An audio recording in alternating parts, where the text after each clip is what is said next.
අරුණ.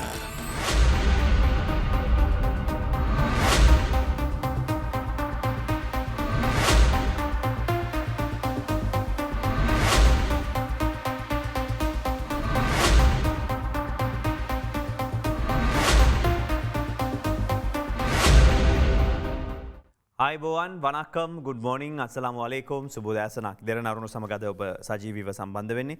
අද 23 ඒවගේ මංගහරුවද දවසක් චාතික පුවත් පතර ප්‍රධාන සිරස්සල ගෙනෙන්නට සූදානමින් ඉන්නවා. ඒ වගේම තවත් තොරතුරු තියෙනවා ඔබට කියන්න. හැබැයි ඊයේ රාත්‍රියේ විශේෂ දෙයක් සිදු වුණා. ඒ තමයි පාස්කු පිළිබඳ වාර්තාව කැබිනට් එකට ඉදිරිපත් කරා කියලා වාර්තා වුණා. සහ තොරතුරු අපට ලැබුණා. ඒ අනුව තමයි අද දවසේ එය පාර්ලිමේන්තුවට ඉදිරිපත් කරන බව කියන්නේ. අද දවසේ පුවත්පත් දෙකක් කියනවා. ද මෝර්නිං පුවත්පත විශේෂ සටහනක් විදිහට ඔවුන්ගේ ප්‍රධාන සිරස්තලය වාර්තා කරනවා.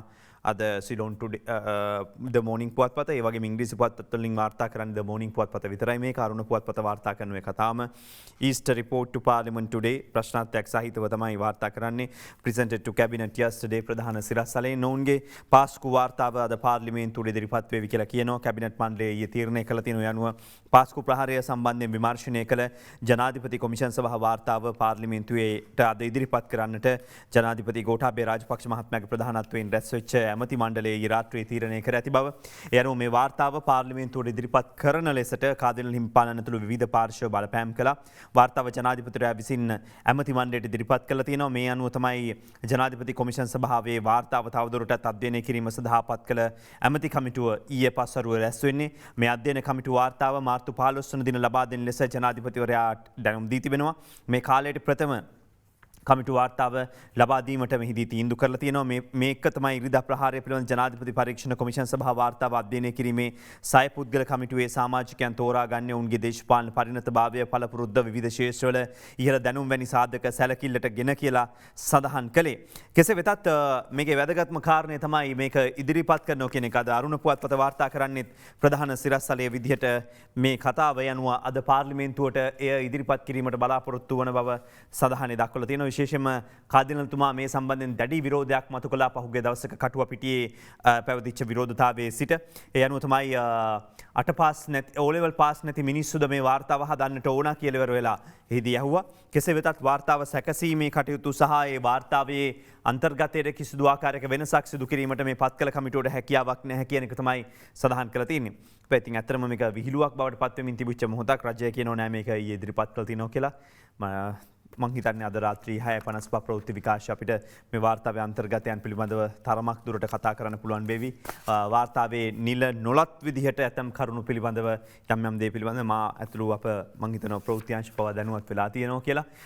ඉතින් බලමු අපි මේ සම්බන්ධ තව තොරතුරු. නමුත් වාර්තාව නිසි ලෙස ප්‍රකාශයට පත් කරන තුරු ඉතාමත් සංවේදී කාරණාවක්.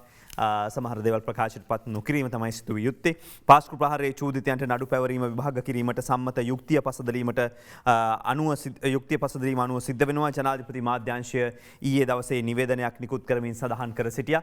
මේ නිවේදනය නිකුත් කරන්න හේතු වෙන කාරණයක් වැදගත් වෙනවා. ඊට ඉස්සෙල්ලා මේ නිවේදනයේ අන්තර්ගතයේ සඳහන් කිහිපයක් කියනවා නම් ලංකාවේ දිගුකාලීන සාමය ආරක්ෂාව සහ ස්ථාවරත්වය සහතික කිරීමට ක්‍රියාත්මක විය යුතු ආකාරය විශේෂයෙන්ම මෙහිදී සාකච්ඡාවට ලක් වෙලා තියෙනවා.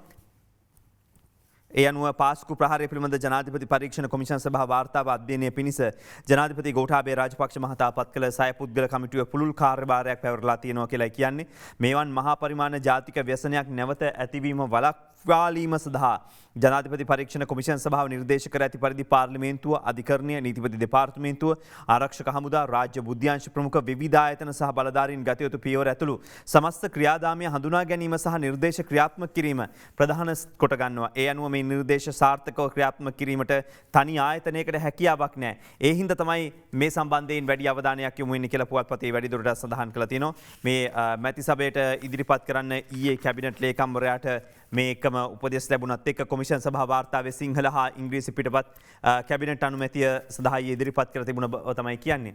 දැන් මේකේ කිව්වා ලක්ෂක විතර පිටු තියෙනවා කියලා. ඉතින් මේ ඔක්කොම සමස්ත වාර්තාවම ලැබෙන එකක් නෑ. මං හිතන්නේ පිටු 500කට ආසන්න වූ වාර්තාවක් තමයි ලැබෙන්නේ. අතර තමයි ඇමුණුම් කිහිපයක් විදිහට ලැබෙනවා කියලා විශ්වාස කරන්නේ. අද දවසේ වාර්තාව ලැබෙන තුරු දේශපාලකයන් හමුවන්නේ නැහැ කියලා කාදිනල්තුමා තීරණයක් කරගත්තා. අගරදගුරු මාධ්‍ය පදවිය සඳහන් කර සිටියා මේ සම්බන්ධව තමා හමුවීමට පැමිණෙන කිසිදු දේශපාලඥයෙකු මුණ නොගැසී සිටීමට එතුමා තීරණය කළා. ඒ සමග ලබන මාර්තු 2 වෙනිදා පාර්ලිමේන්තුවේ පක්ෂ විපක්ෂ කතෝලික මන්ත්‍රීවරු සමග පැවැත්වීමට නියමිත සුහද හමුව කල්දාවල තිනවා. මේ හමුව අගරදුගුරු ලේකම් කාර්යාලයේ පැවැත්වීමට තමයි නියමිතව තිබුණේ. කෙසේ වෙතත් මේ ගැන ඊයේ කරපු ප්‍රකාශයන් වැදගත් වෙනවා අපි පුටා දැක්වීම. මොකද ආමග හොඳයි යනමග සැකයි කියලා ඊයේ මාධ්‍ය හමුවක් පැවැත්වුවා කතෝලික රදගුරු සංගමය. ඒ අනුව පාස්කු පරීක්ෂණ සම්බන්ධයෙන් තමයි මේ අදහස් පළ කිරීම සිද්ධ වුණේ. පාස්කු වාර්තාව කාදිනල් හිමිපාණන්ට පිළිගැන්විය යුතු වගේම මේ සිද්ධියෙන් පීඩාවටපත් වූ කතෝලික ජනතාවටද එය දැක බලා ගැනීමට සැලැස්විය යුතුයි කියලයි මේ කතෝලික රදගුරු සංගමය කිව්වේ. සභාපති වින්සන්ට් ජේ ප්‍රනාන්දු හිමි බදුල්ල රොක්හිල් පිහිටි රදගුරු මැදුරේදී තමයි මාධ්‍ය හමුවේදී මේ ගැන කිව්වේ. විශේෂයෙන්ම පාස්කුරිදා ප්‍රහාරයෙන් 268 දෙනෙක් මරණයටපත් වුණා. කොච්චිකඩේ දේවස්ථානයේ 56ක්, කටුවපිටිය 115ක් ජීවිතක්ෂයට පත් වුණා. හෝටල් වල සිටි අය මරණයට පත් වුණා. විදේශිකයෝ මරණයට පත් වුණා. තුවාල ලැබුවා. බලාපොරොත්තු දැසින් බලාගෙන ඉන්නේ මේකේ වගකීම් වියුත්තන්ට දඬුවම් ලැබෙන තුරු. ඒ අනුව තමයි පරීක්ෂණයකින් සමීක්ෂණයකින් පරුව සාධාරණ ඉෂ්ට වෙයි කියලා බලාගෙන හිටියේ. මලල්ගොඩ විනිසුරුගේ කොමිසම, ඉන්පසු පාර්ලිමේන්තු කාරක සභාව, ඊට පස්සේ ජනාධිපති කොමිසම පත් කළා. මේ වැඩපිළිවෙල ඉදිරියට ගියා. දැන් ආපහු මේ දවස් 214ක් ඇතුළත සැකකරුවෝ සාක්කිකරුවෝ කැඳවලා විශාල වාර්තාවක් හදලා පිටු ගානක වාර්තාවක් ඉදිරිපත් කළා තියෙනවා. වෙලුම් 6ක් සකස් කරගත්තා තියෙනවා. ඇමුණුම් විතරක් 215ක් තියෙනවා. ඉතින් ඒ ගැන සතුටු වෙන්න ඕන. හැබැයි ප්‍රශ්නේ තියෙන්නේ විනිසුරුවරුන් ඇතුළු විද්වත් මණ්ඩලයක් කරපු සේවය අගය කරාට මේකෙන් පස්සේ මේ ජනතාවට ලැබෙන්න ඕන දේවල් එහෙම නැත්නම් ජනතාවට කියන්න ඕන දේවල් ටික හංගලා ඉන් පසුව මේ තොරතුරු වසන් කරයිද කියන එක. මොකද මේ රටේ වාර්තා ඉදිරිපත් වීම ඉතිහාසය ගැන අපි දන්නවා. බැඳුම් කර කොමිසමේ වාර්තා ඉදිරිපත් වෙච්ච විදිහ ගැන දන්නවා. ඒ හින්දායි මේ විදිහේ විරෝධතාවයන් මතුවෙන්නේ. මේ අතර තමයි මේ විපක්ෂය නියෝජනය කරන മന്ത്രിවරු කිව්වේ ආණ්ඩුව උත්සාහ කරන්නේ පාස්කු ප්‍රහාරයේ තොරතුරු වසන් කරන්න කියලා. මේ අනුව ඊයේ අදහස් පළ කිරීම දෙකක් උපුටා දක්වනවා. එකක් තමයි කවින්ද ජයවර්ධන පාර්ලිමේන්තු මන්ත්‍රීවරයාගේ සමගි ජනබලවේගයේ පාර්ලිමේන්තු මන්ත්‍රීවරයාගේ ප්‍රකාශය. ආණ්ඩුවේ කොවිඩ් පාලනය අසාර්ථකයි. පාස්කු කොමිසම් වාර්තාවේ තොරතුරු දැනගන්න ජනතාවට අයිතියක් තියෙනවා. ඒ තොරතුරු යටපත් කිරීම තමයි මේ මොහොතේදී සිද්ධ වෙන්නේ කියලා ඔවුන් මේ මාධ්‍ය හමුවේදී චෝදනා කළා. පාස්කු ප්‍රහාරය වුණේ ගිය ආණ්ඩුව කාලේ. අපි කළ දෙයක් වගේ අද අපිට බනිනවා. එහෙම කියන්නේ ඇමති චමල් රාජපක්ෂ මහත්මයා. පහුගිය 21 වෙනිදා තමයි මේ ගැන හම්බන්තොට සිංගප්පූරු ශාලාවේ පැවතිච්ච සිව්දෙස සුරකි සිව්වසර තිස්ස මහරාම ආසනයේ තරුණ සම්මේලනයේ සහභාගී වෙමින් කිව්වේ අද බොහෝ දෙනෙකුට අමතක වෙලා තියෙනවා මේ ප්‍රහාරය ඇති වුණේ කාගේ කාලෙද කියලා. අපේ කාලේ අපි කළ දෙයක් වගේ අපිට බනිනවා. මේ වෙනට මේ සම්බන්ධයෙන් වාර්තාවක් ඇවිත් තියෙනවා. ඒ ලැබිලා තියෙන වාර්තා පිළිබඳව සොයාබල්ලා කටයුතු කරන්න අපි උපදෙස් අරගෙන තියෙනවා. අපි ඒ කටයුතු සිද්ධ කරනවා කියලා තමයි ඒදි වැඩිදුරටත් සඳහන් කරලා තිබෙන්නේ. මේකම අද දිවයින පුවත්පත ප්‍රධාන සිරස්තලෙන් වාර්තා කරන්නේ මේ ප්‍රහාර මාලාව සහ මේ ආශ්‍රිත පරීක්ෂණවලදී එළිදරව් වෙච්ච තවත් කරුණක්. තෞහීද් ජමාත් තවත් ප්‍රබලයන් එළියේ ශාහිදාගෙන් තොරතුරු හෙළි වෙනවා. අල්ලන්නේ TID එකකින් විශේෂ විමර්ශනයක් පැවැත්වෙනවා.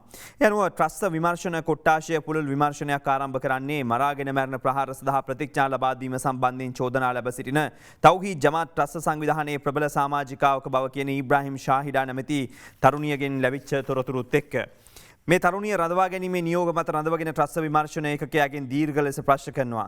එහිදී තමයි ක්‍රියාකාරී සමාජිකයන් පිළිබඳ තව තොරතුරු ලැබෙන්නේ. ඉබ්‍රාහිම් ශාහිදා නැමැති තරුණියගේ ප්‍රශ්න කිරීමේදී තෞහීද් ජමාත් ත්‍රස්ත සංවිධානයට නායකත්වය ලබා දෙන නියෝග මත මරාගෙන මැරෙන ප්‍රහාර එල්ල කිරීම සඳහා තමා ඇතුළු මුස්ලිම් කාන්තාවන් 15 දෙනෙකු දියුරුම් ලබා දී තිබූ බවට කරනු ලැබූ හෙළිදරව්වත් එක්ක මහත් ආందోලනයක් ඇති වෙනවා. මේ සම්බන්ධයෙන් කරපු විමසුමකදී මේ තරුණියගේ ප්‍රශ්න කිරීම අනාවරණය වෙන සියලු සැකකරුවන් තරාතිරම නොබලා අත්අඩංගුවට ගන්නවා කියලා තමයි සඳහන් කරේ. ඉතින් මේගොල්ලෝ ඒ පොරොන්දුව ලබා දුන්නාන් පස්සේ අවශ්‍ය ඕනම මොහොතක ඒ මරාගෙන මැරෙන බෝම්බ ප්‍රහාර තමන්ගේ ඒ අනුගාමිකයන් විසින් නායකයන් විසින් ලබා දෙන උපදෙස් ප්‍රකාරව කරන්නට සූදානමින් ඉන්න බව සඳහන් වෙනවා. එම වෙන වෙලාවක තමයි ඉතින් මේ පිළිබඳව තොරතුරු වාර්තා කරන්නේ. අද ඉංග්‍රීසි පුවත්පත් වාර්තා දෙකක මේ සම්බන්ධයෙන්ම දක්වලා තියෙනවා තොරතුරු දී අයිලන්ඩ් පුවත්පතේ තොරතුරු වාර්තාව දක්වනවා. ඒ වගේම ඉංග්‍රීසි පුවත්පත් තව දෙකක් මේ පිළිබඳව ප්‍රධාන සිරස්වල වාර්තා කරනවා. ඉතින් කෙසේ වෙතත් මේ අත්අඩංගුවට ගැනීමේ වැදගත්කම තමයි එහිදී සඳහන් කරලා තිබෙන්නේ. ප්‍රධාන සිරස්වලයක් විදිහට අපි ඒ උපුටා දක්වනවා. මේ අතර තමයි කොවිඩ් සම්බන්ධ කතා කිහිපයකට අපි එන්නේ. අතරින් විශේෂයෙන්ම මේ වන විට තියෙන තත්ත්වය ගත්තොත් 3,38,000 69කට කොවිඩ් එන්නත ලබා දී ඇති බව වාර්තා කරන්නේ අද ඇතුල් පිටුවක් අද පුවත්පතේ ඇතුල් පිටු වාර්තාවක්. ඉන්දියාවෙන් ලැබුණු එන්නත් මාත්‍රා ලක්ෂ 5ක් මෙරටට ලැබුණා තියෙනවා. අදාළ එන්නත් කිරීම පසුගිය 29 වෙනිදා ආරම්භ කළා. ඒ අනුව 29 වෙනිදා සිට මේ 4 වෙනිදා දක්වා ගෙවි ගිය සතියක කාලය තුළ පුද්ගලයන් 1,46,327ක් එන්නත් ලබා දීම සිදු කරලා තිබෙනවා. ඒකම 18 වෙනිදා ඊයේ දිනේ දක්වා කාලය තුළදී පුද්ගලයෝ 35,912කට එන්නත ලබා දීලා තියෙනවා කියලා තමයි සඳහන් වෙන්නේ. එන්නත් කරණය සම්බන්ධයෙන් ගත්තම ඩෙලි මිරර් පුවත්පත අද වාර්තා කරන කාරණය 6 centers in Colombo වාර්තා කරන්නේ as vaccination roll out into public වාර්තා කරන්නේ ප්‍රධාන සිරස්තලයේ නොවුන්.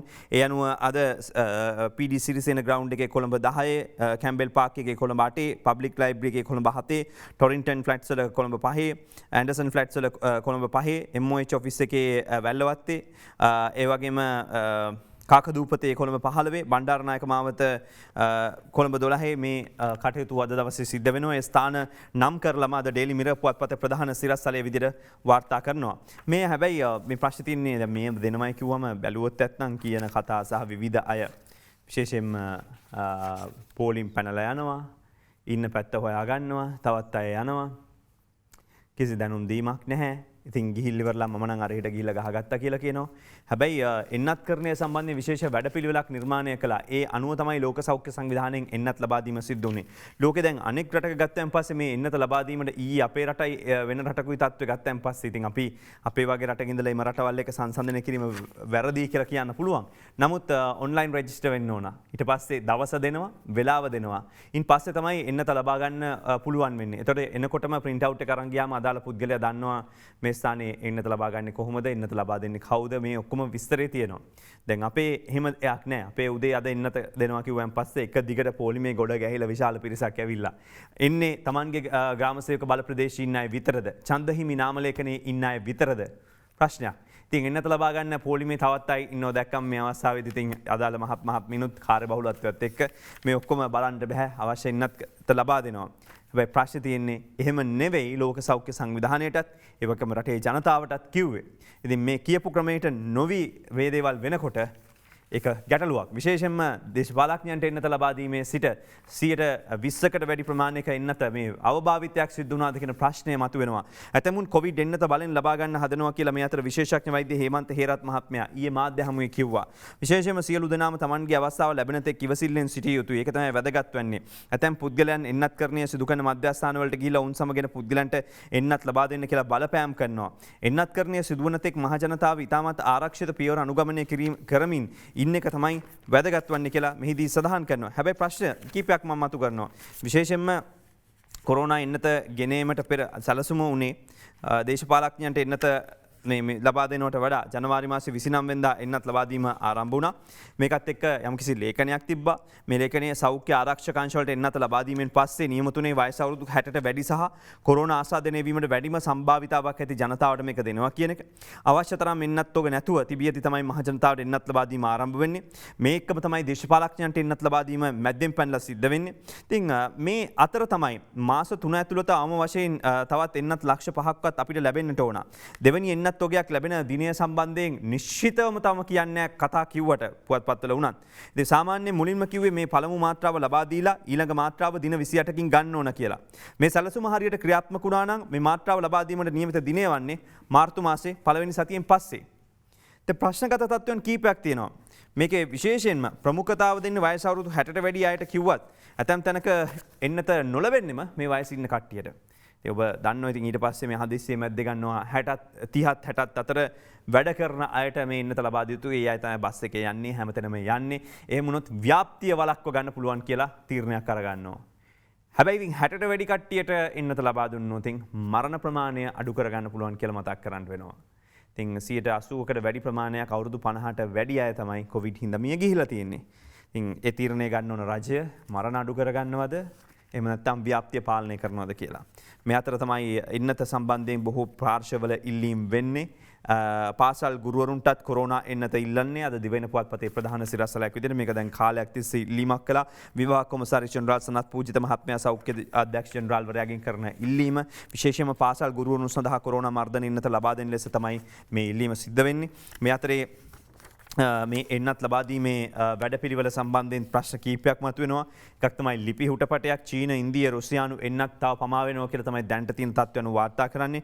කොරෝනා මර්ධනය ඉන්දියාවේ නිෂ්පාදනය කරලා තියෙන සඳහා නිෂ්පාදනය කළ තියෙන භාරත් බයෝටෙක් එන්නත ඉන්දියාවේ නිෂ්පාදනය කළ තියෙනවා. ඒ වගේම රුසියාවේ නිෂ්පාදනය කළ තියෙන ස්පුට්නික් එන්නත, චීනයේ නිෂ්පාදිත සයික්ෆාම් එන්නත මේ ලියකියවිලි තමයි ජාතික ඖෂධ නියාමන අධිකාරියට ලැබිලා නැහැ. ඒ අනුව තමයි එන්නත් නිෂ්පාදනය සම්බන්ධයෙන් වන ලියකියවිලි විශේෂඥ කමිටුවක් මගින් පරීක්ෂා කිරීම මේ වන විට ආරම්භ කළා තියෙන්නේ. විශේෂඥ වෛද්‍ය කමල් ජයසිංහ මහත්මයා කියලා තියෙනවා ලියකියවිලි අඩුපාඩු බොහොමයක් පවතින නිසා අඩුපාඩු වහාම සම්පූර්ණ කරන්න කියලා අදාළ රටවල් වෙත දැනුම් දීලා තියෙනවා කියලා. එන්නත් වලට අදාළ ලියකියවිලි එම රටවලින් ලැබුණාන් පස්සේ තමයි විශේෂඥ කමිටුවේ නිර්දේශයෙන් පස්සේ මේවා ලබා දෙන්නට සිද්ධ වෙන්නේ. ඉතින් ප්‍රජා දැන් තියෙන තත්ත්වයේ අපි ඒ සඳහා දැන් එහෙමනම් එන්නත් කරේ සදා ලෝක සෞඛ්‍ය සංවිධානය දෙන ප්‍රමුඛතාවය ලැයිස්තු සකස් කරන්න දන්වලා තිනවා. මුදල් ප්‍රශ්නයක් නිසා නෙවෙයි මේක මේ විදිහට ලෝක සෞඛ්‍ය සංවිධානය කිව්වේ. මොකද එන්නත් නිෂ්පාදන ඉල්ලුමේ වේගයට සමපාත වෙන්නේ නැහැ නිෂ්පාදනය. ඉතින් ඉල්ලුමට සමපාත වෙන්නේ නැති හින්දා කුමන රටක් වුණත් මුදල් තිබ්බා කියලා ඉවරලා එන්නත් ලබා ගැනීම අසීරු වෙනවා. ඒ හින්දා තමයි මේක විශේෂ වරප්‍රසාදයක් වගේ වෙලා තියෙන්නේ. හැබැයි ඉතින් එහෙම වෙද්දි තමයි අපේ රටේ මේ සියල්ල පැනලා මේ ක්‍රමවේද පැනලා වරප්‍රසාද ලත්පන්තින්ට මේක ලබා දෙන්නේ කියන චෝදනාව සමාජයෙන් එල්ල වෙන්නේ. ඉතින් විය යුත්තේ ඇත්තටම මේක සල්ලි තියෙන අයට විතරක් නෙවෙයි හැමෝටම ගන්න පුළුවන් තත්ත්වයක් ඇති කිරීම. ඒ වගේම තමයි නිවාඩු ගිහිල්ලා එද්දි පොලිස් පොඩ්ඩන්ට PCR කරන් එන්න කියලා නිවාඩු ගිහිල්ලා ඉන්න පොලිස් නිලධාරීන් නැවත සේවයට වාර්තා කිරීමේදී නිරෝධායන වී පැමිණෙන්න කියලා PCR පරීක්ෂණ කරගෙන එන ලෙසට පොලිස් ස්ථානාධිපතිවරු නියෝග කිරීම නිසා කනිෂ්ඨ නිලධාරීන් අපහසුතාවයට පත් වෙලා තියෙනවා. හොඳට හිටි රුපියල් 7000ක 8000ක් වියදම් කළ PCR එකක් අරගෙන එන්න ඕනොත් මොකද පෞද්ගලිකව මේක ගන්න වෙන්නේ. ඉතින් කෙසේ වෙතත් සෞඛ්‍ය පරීක්ෂකවරුන් වැඩි කැමැත්තක් දක්වන්නේ නැහැ PCR එක කරලා දෙන්න.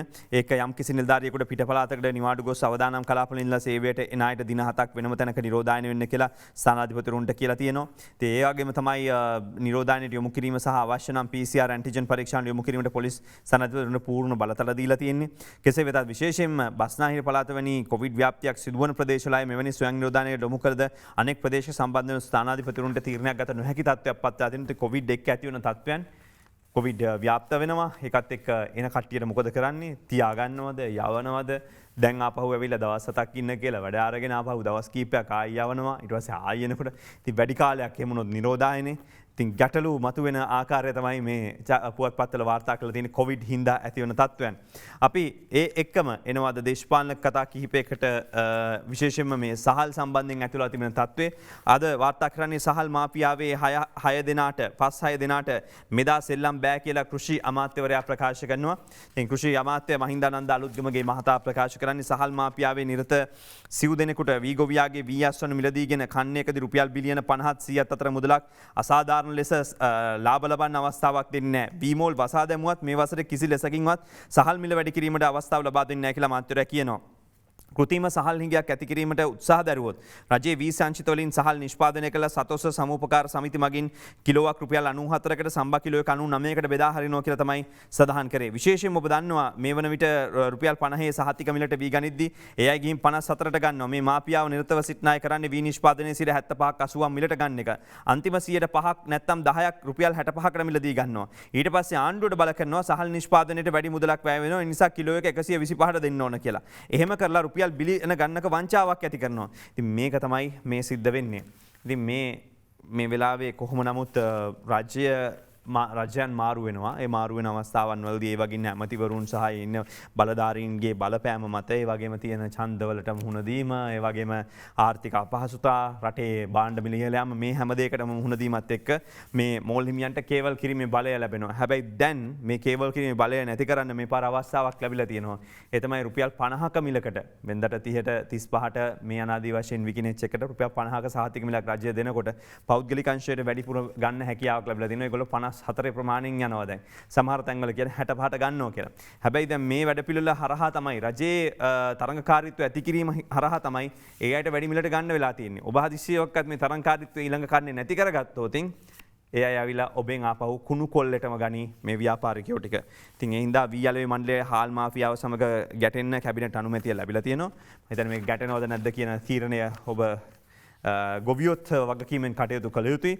විශේෂයෙන්ම වී මිල තීරණය කිරීමේදී කෘෂිකර්ම අමාත්‍යාංශයට මේ අවස්ථාව ලබා දීලා තිනවා. අද සිට රුපියල් 52කට වී මිල දී ගැනීමට තෙත වී රුපියල් 44ට මිල දී ගැනීමට හැකියාව තිබෙනවා කියලා කියන්නේ. කෙසේ වෙතත් අවසානයේ ගොවියා ශක්තිමත් වීම තමයි සිද්ධ විය යුත්තේ. මේ අතර තමයි අද කියන්නේ ආණ්ඩුව තර්ජනය කරමින් ගොවියා දුර්වල කරන එක්සත් ජාතික පක්ෂයේ මහලේකම් පාලිතරංගේ බණ්ඩාර මහත්මයා කියනවා බොරුවෙන් උපන් ආණ්ඩුව බොරුවෙන් මිය යන දිනය වැඩි ඈතක නොවේ. කාදිනල් හිමිට තිබෙන සැකය වුණත් අසාධාරණ නැහැ. විශේෂයෙන්ම මේ ගොවියා මේ අවස්ථාවේ අකර්මණ්‍ය කරමින් දුර්වල කරමින් ඉන්න අවස්ථාවක් කියලා තමයි චෝදනා කරන්නේ අද අරුණ පුවත්පතේ සිරස්තලයේ. කෘෂිකර්ම අමාත්‍යාංශය සම්බන්ධයෙන් කතා කරද්දී පහුගිය දවසක වාර්තා වෙච්ච කාරණයක් එක්ක ඇමති කියන්නේ බොරු ලේකම් ධුරෙන් මා ඉල්ලා අස්සුනේ නැහැ. කෘෂිකර්ම අමාත්‍යාංශයේ ලේකම්තුමා සඳහන් කළා තියෙනවා. ඒ අනුව තමයි අරුණ පුවත්පතේ වාර්තා කරන්නේ. කෘෂිකර්ම අමාත්‍යාංශයේ ලේකම් මේජර් ජෙනරාල් සුමේද පෙරේරා මහත්මයා කෘෂිකර්ම අමාත්‍යාංශයේ ලේකම් ධුරේ තවදුරටත් සේවය කළ නොහැකි නිසා තමා උදාහරණ ලෙස ජනාධිපති ලේකම්වරයා හමු වී පසුගිය සඳුදා වාචිකව ඉල්ලා සිටි නමුත් කෘෂිකර්ම ඇමති පවසන්නේ අසත්‍ය කතා බවයි මේජර් ජෙනරාල් සුමේද පෙරේරා මහත්මයා කියන්නේ. තාමත් රාජ්‍ය සේවයේ කටයුතු කරන බැවින් ඇමතිවරයා පළ කළ අදහස් වලට පිළිතුරු නොදෙන බවත් තමා වැඩ කරන වේගය හා ඉවත් වීමට අදාළ අනෙකුත් හේතු රාජ්‍ය සේවයෙන් ඉවත් වූ පසු අවශ්‍යයට පැවසිය හැකි බවත් ඔහු සඳහන් කළා තියෙනවා. එනුව රාජකාරී කටයුතු කරගෙන යාමට මේජර් ජෙනරාල් සුමේද පෙරේරා අමාත්‍යාංශයට පැමිණ සිටියා. මේ ගැන කිසිදු විමසීමට කිසිදු කැඳවීමක් කර නැහැ කියලා ඔහු කියනවා. ඉතින් රාජකාරී කරගෙන යාමේ අපහසුතාවය මත තම තීරණය ජනාධිපති ලේකම්වරයාට දැන්වුවා කියලා තමයි මේදී සඳහන් කළා තියෙන්නේ. අද තොරතුරු වාර්තා කරනවා විශාල ප්‍රමාණයක් පුවත්පත්වල. තමත් ඉක්මනට ඔබට ඉදිරිපත් කිරීම තමයි වැදගත් වෙන්නේ. අද දේශපාලනික කතා වගේම තවත් කතා කිහිපයක් තිබෙනවා විශේෂයෙන්ම මේ වන විට අපට ඇතිලා තියෙන බලපෑම් විශේෂයෙන්ම ජිනීවා සමුළුව ද මෝර්නිං පුවත්පතේ ප්‍රධාන සිරස්තලයේ වාර්තා කළා තියෙනවා no resolution from Sri Lanka UNHRC 46 session comments වාර්තා කරන්නේ අද එක්සත් ජාතීන්ගේ සංවිධානයේ මානවහිමිකම් කවුන්සිලයේ 46 වන සැසිවාරය මේ වන විට ආරම්භ වෙලා තිබෙනවා. ඊයේ හවස ඇති ආරම්භුණයෙන් පස්සේ ස්විට්සර්ලන්තයේ ජිනීවාහි ආරම්භ වෙච්ච සැසිය මාර්තු 23 දක්වා පැවැත්වෙනවා. මෙවර එක්සත් ජාතීන්ගේ මානව හිමිකම් සැසියේදී මානව හිමිකම් මහ කොමසාරිස්වරිය විසින් ශ්‍රී ලංකාවේ සංහිඳියා වගවීම සහ මානව හිමිකම් ප්‍රවර්ධනය පිළිබඳ වාර්තාවක් ඉදිරිපත් කිරීමට නියමිතව තිබෙනවා. විදේශ කටයුතු අමාත්‍ය දිනේෂ් ගුණවර්ධන මහතා ශ්‍රී ලංකාවේ ස්ථාවරයේ වීඩියෝ තාක්ෂණය ඔස්සේ ලබන 24 වෙනිදා මානව හිමිකම් කවුන්සිලය අමතමින් දැනුම් දීමට නියමිතයි. එක්සත් රාජධානිය කැනඩාව, මොන්ටිනීග්‍රෝ, උතුරු මැසිඩෝනියාව සහ මලාවි යන රටවල් ඒකාබද්ධව ශ්‍රී ලංකාවට එරෙහිව යෝජනාවක් ගෙනීමට සූදානමින් සිටින බව වාර්තා වෙන වෙලාවක්. මේ අතර තමයි ශ්‍රී ලංකාවට එරෙහිව ජිනීවා යෝජනාව ඉදිරිපත් වීම වත්මන් ආණ්ඩුවේ දුර්වලතා හේතුවෙන් සිදු වුණා කියලා සමගී ජන බලවේගය ඊයේ ප්‍රකාශ කළේ. පැවති ආණ්ඩුව අනුගමනය කරපු අවස්ථා විරෝධී ක්‍රියාකලාපයේ නිවැරදි කිරීමට වත්මන් ආණ්ඩුවට සිදු වුණා කියලා තමයි මහාචාර්ය ජී.එල්. පීරිස් මහත්මයා මේ අතර ප්‍රකාශ කළේ. කෙසේ වෙතත් මේ පිළිබඳව මේ කොටි ඩයස්පෝරාව ලන්ඩනයේ ශ්‍රී ලංකා මහා කොමසාරිස් කාර්යාලය අසලට ගිහිල්ලා ඊයේ කළු බැලුම් එල්ලලා තිබ්බා. බැලුම් එල්ලන්න තිදෙනෙක් ඇවිල්ලා තිනවා. මේ CCTV දර්ශන වලින් ලබාගෙන පැමිණිලි ඉදිරිපත් කිරීමට බලාපොරොත්තු වෙනවා කියලා තමයි සඳහන් කරේ. අද ඉංග්‍රීසි පුවත්පත් දෙකක් ඒ පිළිබඳව වාර්තා කරනවා. විශේෂයෙන්ම ඩේලි මිරර් පුවත්පතේ ප්‍රධාන සිරස්තලයක් විදිහට ඒ සම්බන්ධව වාර්තා කරලා තියෙනවා. කොටි හිතවාදී දෙමළ ඩයස්පෝරාව ශ්‍රී ලංකාවට විරෝධය පාමින් ලන්ඩනයේ ශ්‍රී ලංකා මහ කොමසාරිස් කාර්යාලයේ කොඩිකණුවේ සහ නාම්පුරුවේ ඊයේ කළු බැලුම් එල්ලුවා කියන පුවත වාර්තා වුණා. විශේෂයෙන්ම ශ්‍රී ලංකා නැමැති ශ්‍රී ලංකා සංචාරක ප්‍රවර්ධන පාර්ටියට අවමන් කරමින් විවිධ වැකි සටහන් කර තිබුණා. ඒ වගේ ශ්‍රී ලංකා ජෙනොසයිඩ්, ශ්‍රී ලංකාවේ සමූල ඝාතනය, I'm Sri Lanka, I'm so genocide, මම ශ්‍රී ලංකාව සමූල ඝාතකයෙක් කියන යනාදී වශයෙන් තමයි විවිධ වැකි මෙහිදී ප්‍රදර්ශනය කරලා තිබුණු බව පේන්න තිබුණේ. ඒකම තමයි අද දවසේ තොරතුරු වාර්තාවේ කියන්නේ. තවත් මේ සම්බන්ධව වන ප්‍රකාශයන් දෙකක්. මේ අතර තමයි 26 වෙනිදා දෙමළ ජාතික සභාවක් පිහිටවනවා කියලා සුරේෂ් ප්‍රේමචන්ද්‍රන් මහත්මයා වවුනියාවේදී සඳහන් කර සිටියේ.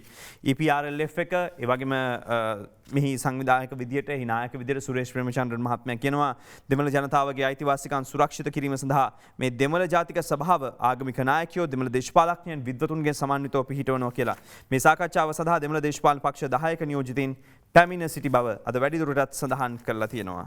මේ අතර රාජ්‍ය නායකයෙකුගේ පැමිණීම හෙට දවසේ සිද්ධ වෙනවා. අද ප්‍රධාන සිරස්තලයේ විදියට Daily News පුවත්පත වාර්තා කරන කාරණය The Grand Welcome to Pakistani PM වාර්තා කරන 2-day state visit begins today. ප්‍රධාන සිරස්තලයේ විදියට උණුසුම් පිළිගැනීමක් පාකිස්තාන රාජ්‍ය නායකයාට ලබා දෙන බව ශ්‍රී ලංකා රජය මේ වන්ට වාර්තා වෙනවා. ඒ අනුව තමයි සඳහන් කරන්නේ සඳහන් කරන්නේ පාකිස්තාන අග්‍රාමාත්‍ය ඉම්රාන් ඛාන් මහතාගේ ශ්‍රී ලංකා සංචාරය අදින් ඇරඹෙන බව.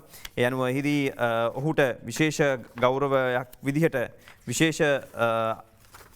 විශේෂ සැලකීමක් සිද්ධ වෙනවා. විශේෂයෙන් මැති සභේ අද සහ හෙට පැය දෙකකට සීමා වෙනවා. ඉම්රාන් හමුවෙන්න මන්ත්‍රීන් ඉම්රාන් හමුවෙන්න යනවා කියලා තමයි කියන්නේ.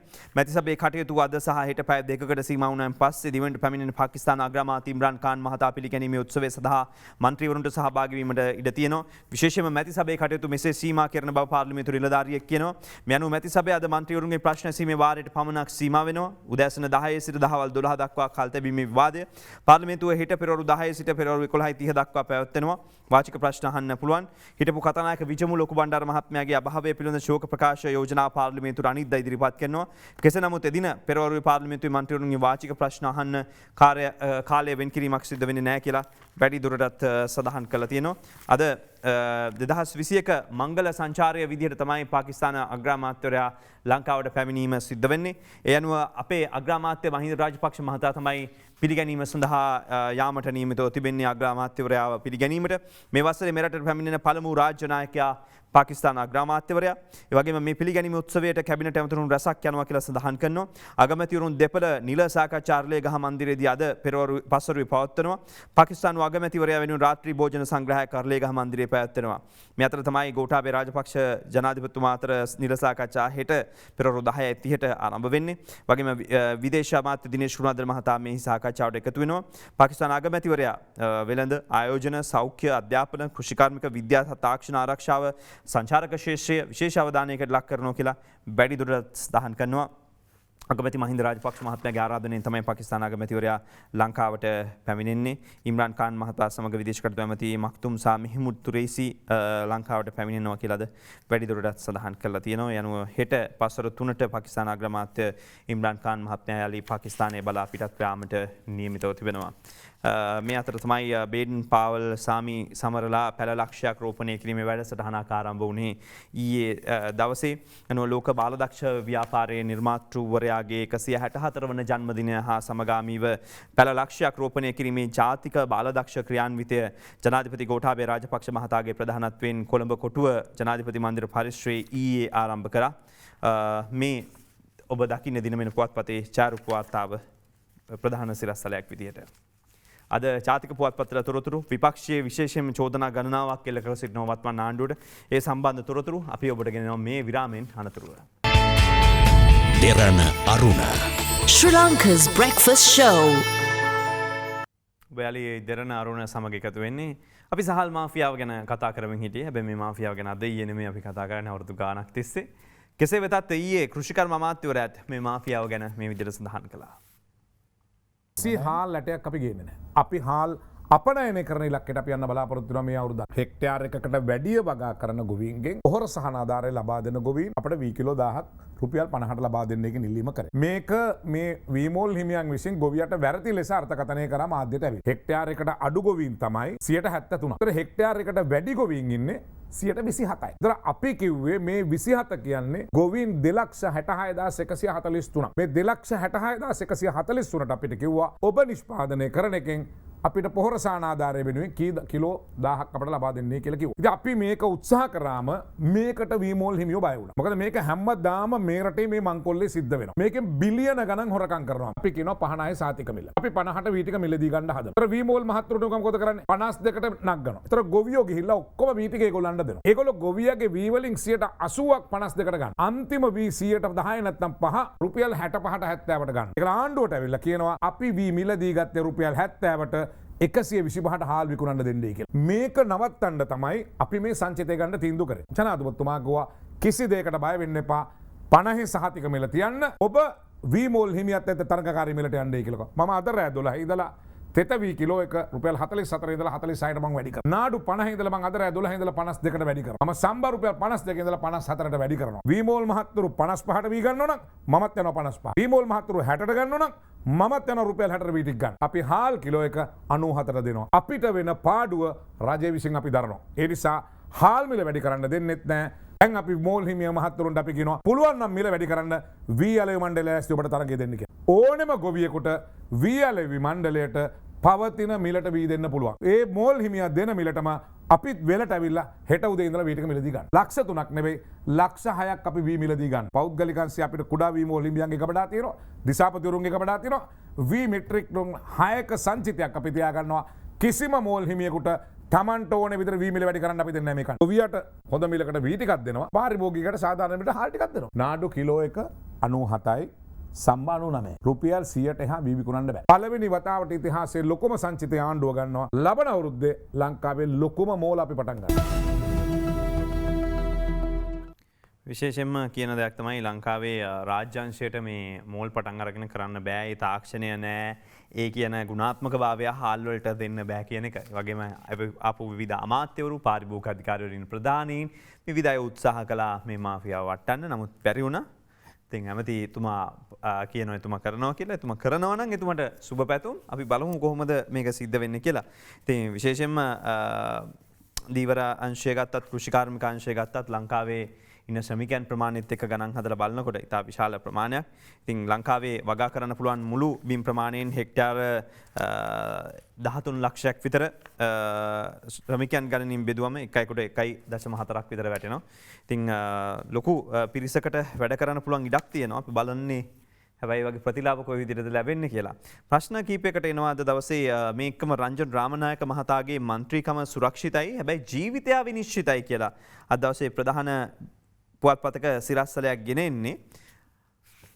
අරුණ පුවත්පතේ විපක්ෂ නායක සජිත් ප්‍රේමදාස මහත්මයාගේ. මොකද පෙරේදා අපි ඔබට වාර්තා කළා මාම උදෑසන ගුරුකුල පැලැස්ස බන්ධනාගාරයේදී තමයි රංජන් රාමනායක මහත්මයා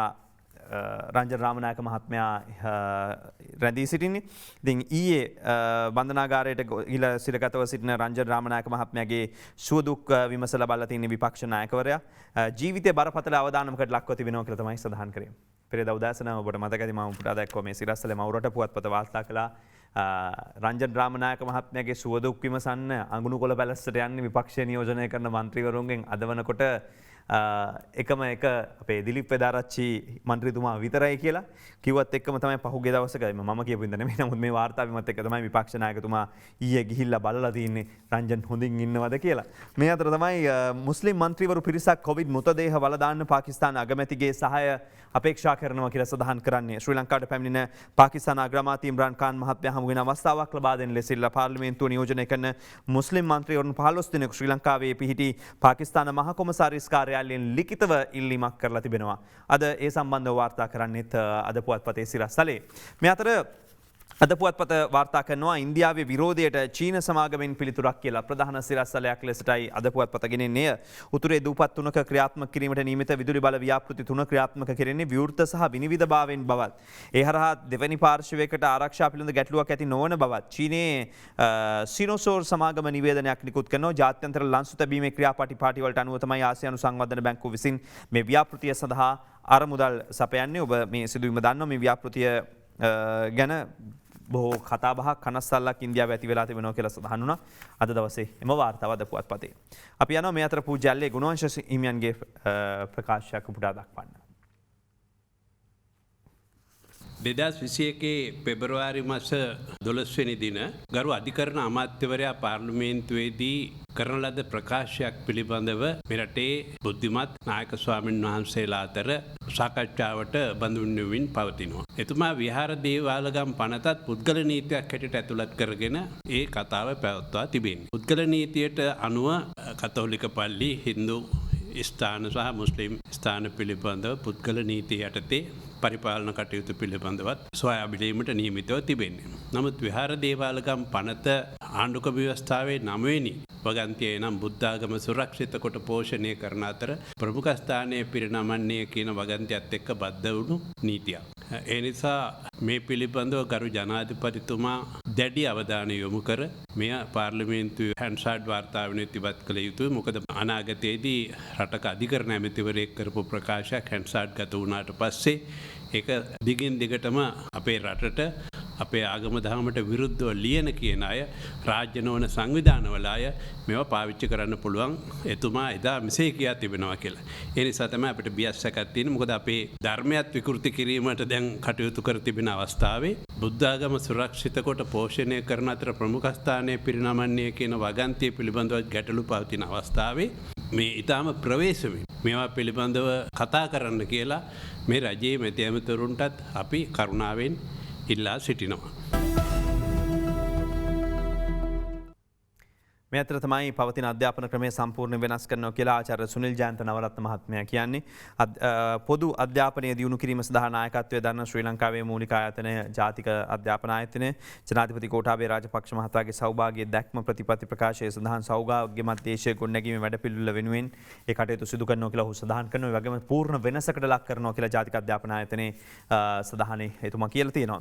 සාමාන්‍ය පෙළ ප්‍රතිඵල ජූනි මාසයේ නිකුත් කිරීමට බලාපොරොත්තු වෙන බව අධ්‍යාපන අමාත්‍ය ජිල් පිරිස් මහත්මයා සඳහන් කරන මහාචාර්ය ජිල් පිරිස් මහත්මයා කියන්නේ මාර්තු මාසයේ පළවෙනිදා සිට පැවැත්වෙන මෙවර සාමාන්‍ය පෙළ විභාගයේ ප්‍රතිඵල ජුනි මාසයේ වන විට නිකුත් කිරීමට බලාපොරොත්තු වන බව.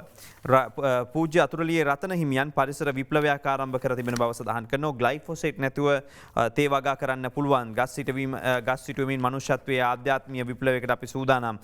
දැයට ජීවය දෙන මධ්‍යම කඳුකරයේ පණමෙන් රැකගත යුතුයි. අපට අවශ්‍ය අනාගත පළපුරට තුරු උයනක් තිලින කර දීමයි කියලා ලෝපුරා ගස් මිලියන 100ක් හිටවන කියලා උන්වහන්සේ සඳහන් කළා තිනවා. ගස් සිටවන එක හොඳයි. නමුත් පහුගිය දවස්වල පහුගිය ආණ්ඩුව කාලෙත් ඇතිවෙච්ච ඉතාමත්ම විරෝධතා මතුවෙච්ච කාරණා කිහිපයක් තිබෙනවා. විශේෂයෙන්ම මේ ග්ලයිෆොසේට් තහනම මේ දේවල් සම්බන්ධව තේ වතු හිමියන් වගාකරුවන් වගේම කුඩා තේ වතු හිමියන් හෙළ කරපු චෝදනා. ඉතින් කෙසේ නමුත් මේ ගමන ඉදිරියට යනවා කියලා තමයි උන්වහන්සේ සඳහන් කරන්නේ. ගමට ජනාධිපති ආපු වෙලේ සංවිධායකයන් අපේ ප්‍රශ්න කියන්න ඉඩ දුන්නේ නැහැ. මීගස්ව වැසියෝ පාරට බහිනවා. ඉතින් ජනාධිපති ගමට පැමිණි අවස්ථාවේ සිය ගැටලු ඉදිරිපත් කරන්න ගමේ මිනිස්සුන්ට බැරි නම් වැඩක් තියනවද? ඒතර ගමේ මිනිස්සුන්ට තොරතුරු කියන්න දෙන්නේ නැහැ. වටේ ඉන්න කට්ටිය ඇවිල්ලා අහවල් පක්ෂයක් කෙනා මේ පක්ෂයක් කෙනා නෑ ඔයා කියන්න ඔයා තමයි අපිට උදව් කරේ කෙනා කියලා තීරීමට ලක් කරනවා නම් ජනාධිපතිවරයා ගමෙන් ගමට යන එකේ පලක් වෙන්නේ නැහැ. අද දවසේ ඔවුන් කියන්නේ ජනාධිපතිවරයාගේ ගම සමග පිළිසඳර වැඩසටහන යටතේ ගම්මානයේ ජීවත් වන ජනතාවගේ පොදු ගැටලු විසඳීම සඳහා මේ වැඩසටහන සංවිධානය කරනු ලැබුවන් අවස්ථාව දුන්නේ නැහැ කියලා. ගමට ජනාධිපති ආපු අවස්ථාවේ මහතාට ගැටලු ඉදිරිපත් කිරීමට නොදී අපිව රැවට්ටුවා. ඒ විතරක් නෙවෙයි ජනාධිපතිතුමාට අපේ ගැටලු ඉදිරිපත් කිරීමට ඉඩ නොදී එතුමාවත් රැවට්ටුවා. ගම්මානවල අලි ගැටලු තියෙනවා. පාසල්වල ගැටලු තියෙනවා. මාර්ගවල අඩුපාඩු බොහොමයක් තියෙනවා. මෙතෙක් කල් ඒව සංවර්ධනය නොකොට ජනාධිපති ගමට පැමිණීමට දින කිහිපයකට ඉස්සෙල්ලා බලධාරීන් ඔක්කොම ඇවිල්ලා ජනාධිපති යන මාර්ගය දෙපස සුද්ධ පවිත්‍ර කරා. මාර්ගයේ වලවල් ටික වහලා දැම්මා. ජනාධිපතිට පේන්න බොරු සංවර්ධනයක් පෙන්නුවා. මේක තමයි කනගාටුවට කරුණ අද දවසේ වාර්තා කරන පුවත්පතේ. ඉතින් ගම සමග පිළිසඳර කියපු ගමන් මේ ප්‍රදේශවල රාජ්‍ය නිලධාරී ඇමතිවරු දිස්ත්‍රික් ලේකම්වරු ඔක්කොම කට්ටිය ට්‍රිප් යනවා වගේ. එහෙ හෝටල් වල කට්ටියකින් ඇහුවා මේ කාලෙට ඒ කට්ටියට නම් හොඳයි කියලා කියන. මොකද නැවතිලා දවස් ගන්න සතියක් විතර එක දිගට වැඩ. ඊට පස්සේ ජනාධිපතිතුමා ගියත් එක පහුවදා ඒගොල්ලොත් අකුලගෙන එනවා. ඉතින් ජනාධිපතිතුමා ඒ වෙලාවේ කිව්වොත් සවේන්ද්‍ර හදන්න ක්‍රීඩාංගනේ හරි මොකක් හරි කියලා ඒ ටික හැදෙනවා. අනිත් ටික ඉතින් ජනාධිපතිතුමා යන මාර්ගයේ ඉතින් ගමන් කරාම පේන්නේ හොඳට තියෙනවා කියලා. ප්‍රශ්න අහන්නත් සමහර වෙලාවට අර පක්ෂයට වැඩ කරපු කට්ටියට අවස්ථාව වැඩිපුර මයික් එක දෙනවා නම් එතකොට ඉතින් ජනතාවගේ ප්‍රශ්න අහගන්න විදිහක් වෙන්නේ නැහැ. ඉතින් ඒක තමයි මේ මීගස්වැව වැසියෝ ඊයේ දවසේ චෝදනාවක් ඉදිරියට ගෙනාවේ. මේ ප්‍රශ්නේ මීගස්වැවට විතරද කියන එක තමයි තියෙන්නේ. රාජ්‍ය ආයතනවලට එරෙහිව නීති ක්‍රියාමාර්ග ගැනීමට පෙර අමාත්‍යාංශයේ උපදෙස් ගන්න ලේකම් චක්‍රලේඛයකින් කියනවා. යම් රාජ්‍ය ආයතනයක් සම්බන්ධයෙන් නීතිමය ක්‍රියාමාර්ගයක් ගන්න ඉස්සෙල්ලා රාජ්‍ය අමාත්‍යාංශයෙන් උපදෙස් ලබා ගැනීමට කටයුතු කරන්න කියලා වනජීවී රැකවරණය සහ වන සම්පත් රාජ්‍ය අමාත්‍යාංශයේ ලේකම්වරයා වන සංරක්ෂණ ජෙනරාල්වරයාට අධ්‍යක්ෂ ජෙනරාල්වරයාට සත්තු උද්‍යාන දෙපාර්තමේන්තුවේ අධ්‍යක්ෂ ජෙනරාල්වරයාට චක්‍රලේඛයක් නිකුත් කරලා තියෙනවා. මේක අපි යන්නේ ඊයේ කැබිනට් එකට මේ පාස්කු වාර්තාව ඉදිරිපත් කරා කියලා කිව්වා. ඉදිරිපත් වුණාද? මොනවද ඒකේ තිබ්බේ? තියපු දේවල් മന്ത്രിවරු කියයිද? ඇමතිවරු කියයිද? ඔව් මේ පොඩ්ඩක් පෙන්නන්න බලන්න. වාර්තාවේ හැටියට සාධාරණයක් වෙයිද? කියවන්න හම්බුන්නේ නැහැ. අර කමිටුව රැස්සලා තිබ්බනේ. ඔව්. ඒගොල්ලෝ මොකද කියන්නේ? ඒගොල්ලෝ කිව්වා මේකේ තියෙන කරුණු අධ්‍යයනය කරමින් ඒගොල්ලෝ ඉන්නේ. ඒගොල්ලන්ගේ අදහස් දැක්වීමක් කරනවායි කියලා.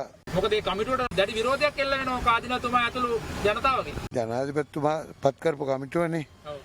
ජනාධිපතිතුමා ගැන තියෙන විශ්වාසය අනුව අපිට එතුමා පත් කරපු කමිටුව ගැනත් විශ්වාසයක් තියෙන්න ඕනේ.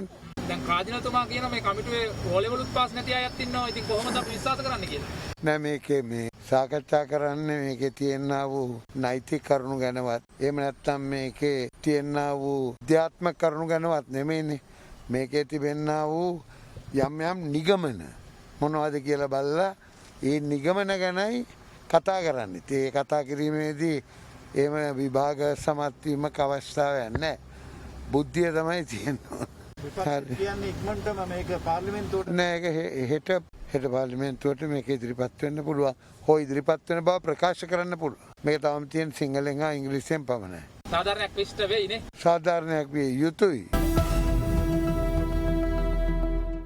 සාධාරණයක් විය යුතුයි.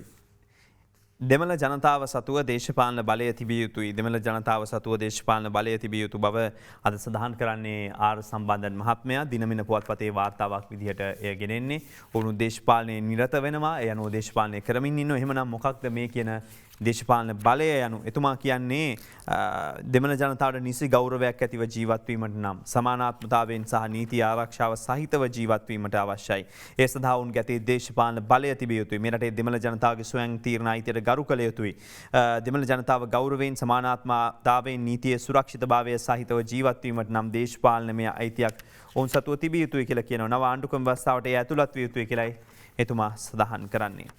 මේ අතරේ අද වියලි කාලගුණය නිසා නල ජලය සැපීමට බාධා ඇති වෙලා තියෙනවා. ජලය අර පිරිමැස්මෙන් පාවිච්චි කරන්න විශේෂයෙන්ම වියලි කාලේ එනවා. විදුලි කැපීම් මෙහෙම අත ළඟ එන්න පුළුවන්. වතුර කැපීම් අත ළඟ එන්න පුළුවන්. ඒ හින්දා තමයි ජල සම්පාදන හා ජලාපවාහන මණ්ඩලය කියන්නේ ජල නල ජලය පාවිච්චි කිරීමේදී වෙනත් අත්‍යවශ්‍යම කටයුතු වලට පමණක් භාවිතා කරන්න. දිවයිනේ බොහෝ ප්‍රදේශවලට ඇතිව තිබෙන වියලි කාලගුණ තත්ත්වය නිසා පානීය ජලය ලබා ගන්න මූලාශ්‍රවල ජල මට්ටම් පහළ බැහැලා තියෙනවා. උස් බිම්වල පිහිටි ජල පාරිභෝගිකයන් වෙත ජලය බෙදා හැරීම අඩු පීඩන තත්ත්වයන් යටතේ සිදු වෙන්න පුළුවන්. ඒ වගේම ජාතික ජලාපවාහන මණ්ඩලය කියන්නේ මල්පැල සඳහා හෝ ගෙවතු සඳහා හෝ භාවිතා කරන්න එපා කියලා තමයි ඉල්ලීම් කරන්නේ වතුර දාන්න එපා කියලා. මේ අතර තමයි පඳු කරඳ ශාකය ගලවනවා නම් සිටුවන්න ඉඩමේ කොටසක් දෙන්නම්. ගසේ සැබෑ හිමිකරු සඳහන් කරනවා මධ්‍යම අධිවේගී මාර්ගය නිසා හානියට ගම්පහ දාරළුවේ පිහිටි පඳු කරඳ ශාකය ඉවත් කරනවා නම් මෙම ශාකය තමන්ගේ ඉඩමක සිටුවන්න කොටසක් පරිත්‍යාග කරන්න සූදානම් කියලා නදීෂන් දිලුක මුණසිංහ තරුණයා සඳහන් කරනවා. අධිවේගී මාර්ගය සඳහා පවරාගත් ඉඩමේ ඉතිරි පර්චස් 40ක පමණ ප්‍රමාණය මේ සඳහා ලබා දෙන්න පුළුවන්. මේ කොටස මදි නම් ඊට ආබදව පිහිටි තම ගෙවත්තේ හෝ කොටසක් ලබා දෙන්න පුළුවන් කියලා ඔහු සඳහන් කළා තියෙනවා. අද දවසේ මේ සඳහන් ඉතින් කෙසේ වෙතත් මාර්ගය යන්නේ මගහැරලා කියලා තමයි ඊයේ කිව්වේ. පානීය ජලයට පාලනයක් ජල මණ්ඩලය කරපු ප්‍රකාශය අද දවසේ වැඩිදුරටත් පුවත්පත් දෙකකත් ගෙනෙනවා. ටයර් කම්පැනියේ නමින් කෝටි 56ක කසලතේ ඩුබායි ගිහිලා තියෙනවා. කන්ටේනර් 160ක් යවලා තියෙනවා. අපනයනේ සදා ටයර් නිෂ්පාදනය කරන සමාගමක් විදිහට එම සමාගමේ විදිහට ව්‍යාජ ලේඛන සකසලා 2020 මාර්තු සිට අප්‍රේල් දක්වා මේ කාලේ රුපියල් කෝටි 56ක් වටින කසලතේ කන්ටේනර් 160ක් අපනයනය කරලා තියෙනවා. සාමාන්‍යයෙන් ප්‍රබල සමාගම ප්‍රධාන සමාගමක කන්ටේනර් උනායින් පස්සේ සාමාන්‍යයෙන් මේ අවස්ථාවේ විශ්වාසනීයත්වය වගේ BOI එකකින් එන්නේ මේවා ගැන විශ්වාසනීයත්වයක් තියෙනවා. ඉතින් මේකේ පරීක්ෂාවට දැඩි පරීක්ෂාවට ලක් කරන්නේ නැහැ. මේ අවස්ථාව ප්‍රයෝජනටගෙන තමයි කොරෝනා සමයේ වරින් වර මේ විදිහට කසලතේ ඩුබායි වල තියෙන අදාළ සමාගම නෙවෙයි අදාළ සමාගම විදිහට ව්‍යාජ ලේඛන හදාගත්තු පිරිසක්. මේ සම්බන්ධයෙන් පරීක්ෂණ දෙකක් කරනවා කියලායි සඳහන් කරන්නේ ආයෝජන මණ්ඩලය විදිහටත් ඒත් එක්කම අනිත් පැත්තට රේගු විදිහටත්. ගොළු දැරියට මාස දෙකකින් කතා කිරීමේ වාසනාව ජපුර රෝහලේ සැත්කම සාර්ථක වෙලා තිබෙනවා.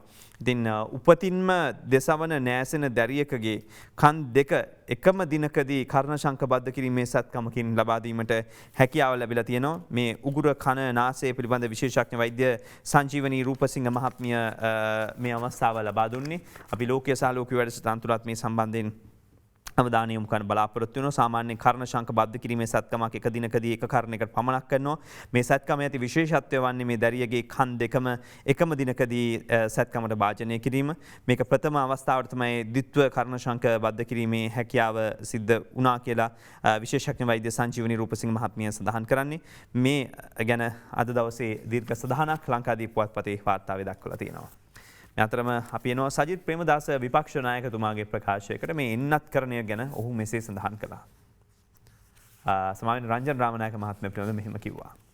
රංජන් රාමනායක මැතිතුමා අදටත් මන්ත්‍රීවරයෙක් ඒ වගේම ඉදිරියටත් මන්ත්‍රීවරයෙක්. පැහැදිලි තීන්දුව මේ වන විට පාර්ලිමේන්තුවේ මහලේකම්වරයාට අභියාචනාධිකරණය ලබා දීලා තිබෙනවා. නඩුව විභාග වෙලා අවසන් තීන්දුවක් එනතෙක්. කතානායකවරයාගේ යුතුයකම සහ වගකීම වන්නේ රංජන් රාමනායක මැතිතුමාව වහාම පාර්ලිමේන්තුවට ගෙන්වීම. රංජන් රාමනායක මැතිතුමාගේ අයිතීන් වෙනුවෙන් අපි පෙනී සිටිනවා.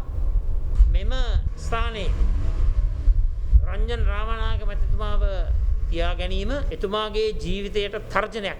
රජය වග කියන්නට ඕන රංජන් රාමනායක මැතිතුමාගේ ජීවිතය.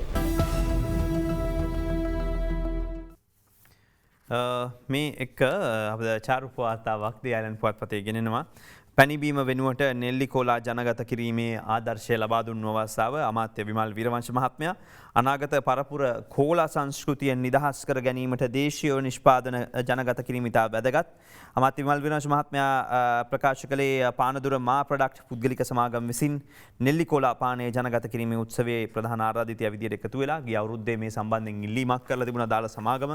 ඒ අනුව ගිහිල්ලා බැලුවම මේ සම්බන්ධයෙන් ඔවුන් කරන දේ දැකලා ඔවුන්ට ඒ සඳහා අවශ්‍ය පහසුකම් ලබා දෙන්නට කටයුතු කළා තියෙනවා. ඒ දිරි ලබා දෙන්නට කටයුතු කළා තියෙනවා කියලා තමයි ඔහු සඳහන් කරේ.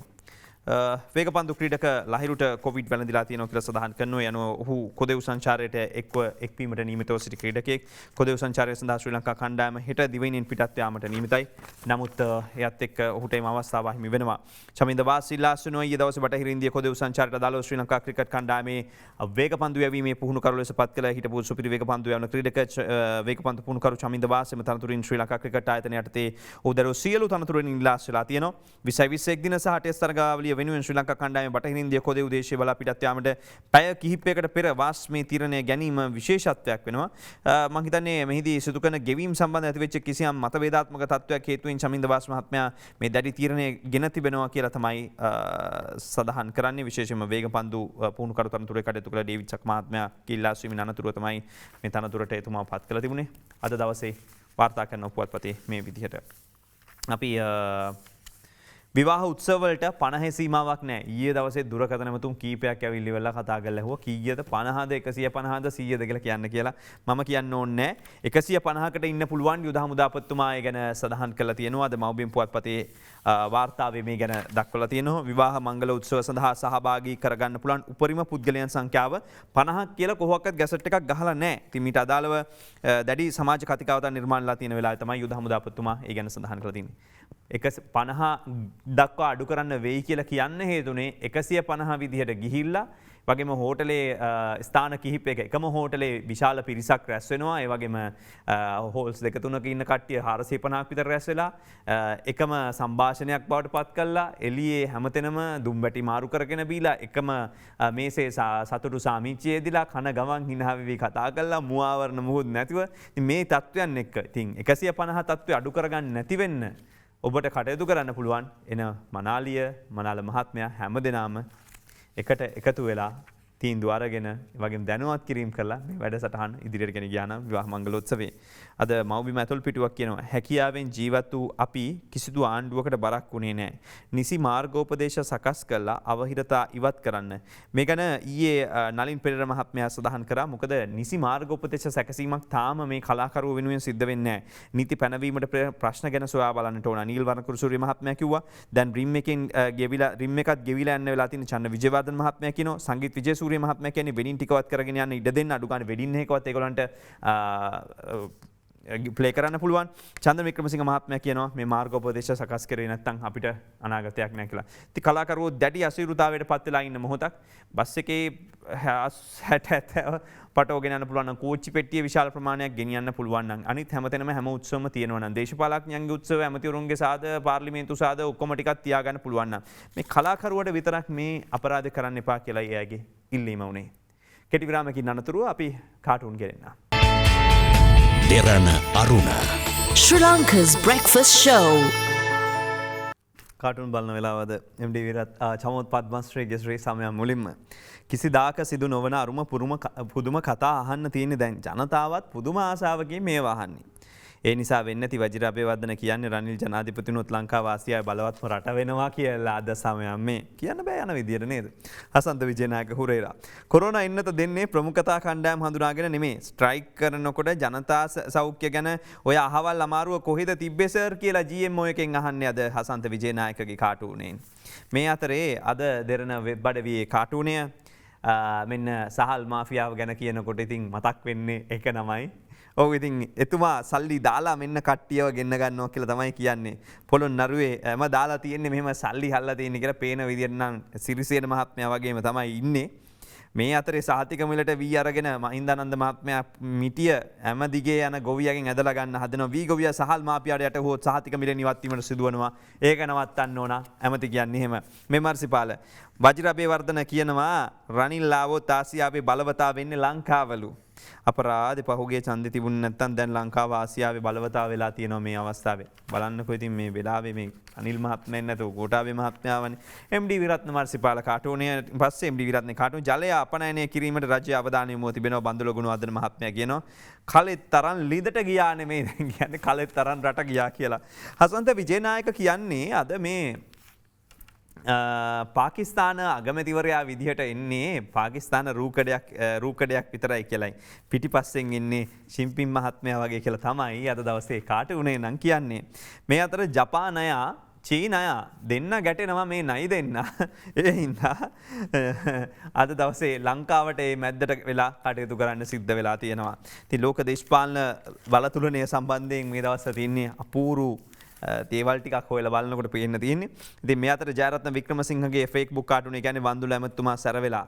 ඒවා කොහෙද මාත් එක්ක රුපියල් 100ට වඩා හාල් වික්කොත් බලාගෙනයි කියලා තියෙන්නේ. කවුද කියන්නේ? ඩඩ්ලි මොනවද දන්නේ නැහැ කියලා තියෙන්නේ. ඩඩ්ලිට ඕන විදිහට තමයි හාල් වල මිල තීරණය වෙන්නේ කියලා දිවයින කියනවා. මේ අද එතුමා තලන්ගේ රංජන් අයියාව හිරගෙවල් වල වැසිකිලි හොදන්න දාලාලු බලන්න ගිහිල්ලා දුක හිතිච්ච අපේ පුංචි පුතා කියනවා. ඇමතුමත් අහගෙන ඉන්නවා. රංජන් අයියා එළියට ඇලගෙනවා. ඕක මොකද්ද මල්ලි මං එළියේ ඉඳද්දිත් සුද්ධ පවිත්‍ර කරේ රටම ගඳ ගස්සන ඇවිදින වැසිකිලිනේ මල්ලි කියලා. මේ අතර අද ස්වාරිස් දාස හපුවලානගේ ත්‍රිකුණාමලය තනියම හොද ගන්න බෑ තෙල් ටැංකි ටික. ඇඳුම් ඔක්කොම අරගෙන ඔතලා අනේ කෙහෙලිය පොඩ්ඩක් එන්නකො සපෝට් එකට කියලා ගම්මන්පිල මහත්මයා ගිහින් දෙනවා කියලා කියන්න තියෙන්නේ. ස්වාරිස් ඉතින් දන්නවා අපුල්ලනවා නම් හොඳටම අපුල්ලන අය කවුද කියලා. මේ අද ලංකාදීප කාටුනිය දාසගේ බලනවා පිම්බෙන්න ගහනවා හුලං. රජයට බෑ පිම්බෙන්න මේ කළු කඩ මාෆියාවත් එක්ක කියලා අද දවසේ ලංකාදීපෙන් කියන්නේ. අපි තලන්ගේ කාටුනින් අද වැඩසටහන අවසන් කරන්නට හිතුවා. බොනදිය බිඳක් නැත වියලුණු ඇල දොලය යතිගව් ගණන් මව්වරු අරගෙන කලය. බන්දුල ඇමති උඩ ඉඳගෙන තම මොලය අපනයනයට සැරසෙයි පානීය ජලය. ලංකාදීප කාටුනයත් එක්ක අපි අද වැඩසටහන අවසන් කරනවා.